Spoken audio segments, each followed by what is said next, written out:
is one of the Senate's own. You would think that he would have bipartisan support and maybe be able to bring an end to this DHS shutdown. But Democrats seem so invested in keeping DHS closed down, and it doesn't really matter who's the nominee.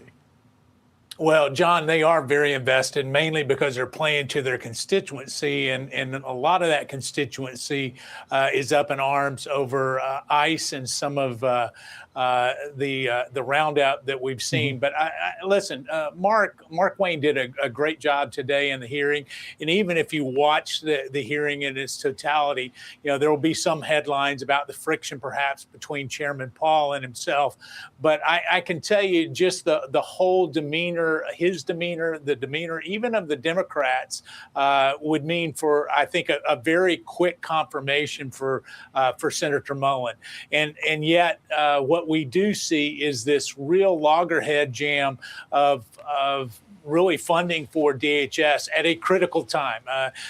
Sandra and the lead-in on her topic there was talking about the threat to our homeland. Well, John, you and I know we are very familiar with the games that get played on Capitol Hill. This is not a game that they should be playing right now with the lives of Americans at stake, with the real threats that are happening daily.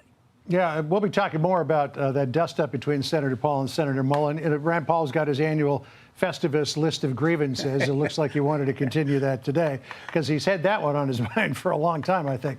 So the fallout from the DHS shutdown in terms of air travel in this country continues to bedevil travelers, and it's having a real impact on TSA employees themselves. Listen to what Caroline Levitt said.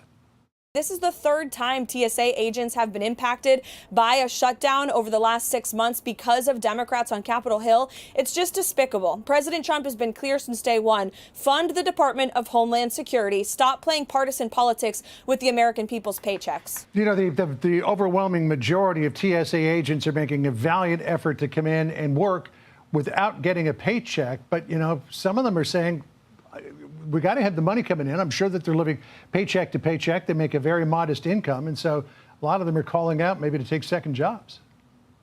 Well, I've had a number of conversations with TSA agents across the East, in D.C. and airports that I fly out. And let me just tell you, they're the adults in the room. It is time that we get our act together and get this passed. I can tell you, I said the other night, and I mean it, make sure that these members of Congress have to get in line with all the other travelers.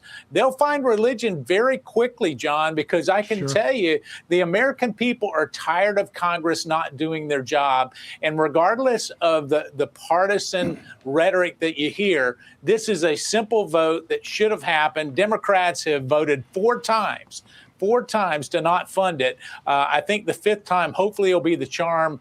Maybe Secretary Mullen will be able to give some appeasement to those on the left to get beyond and get this thing done.